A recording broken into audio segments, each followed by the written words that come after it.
All diseases are included in list of internationally notifiable diseases except option A, plague, option B, cholera, option C, tuberculosis, option D, yellow fever. Tuberculosis is not on the list of internationally notifiable diseases. Internationally notifiable diseases are those diseases that countries are required to report to the World Health Organization. That is why they are called internationally notifiable.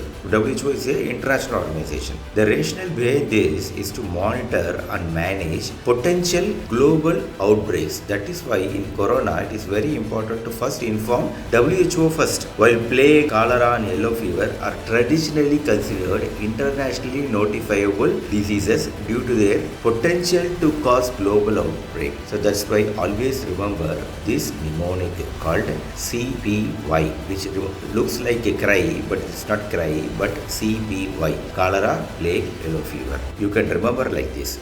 Tuberculosis, despite being a global health issue, is not categorized as such internationally notifiable diseases. However, it is worth noting that efforts to combat tuberculosis are intense. Given its prevalence and the impact on global health, it is being covered internationally but doesn't have that potential to cause a global pandemic like cholera, plague, yellow fever. So the correct answer here is option C, tuberculosis.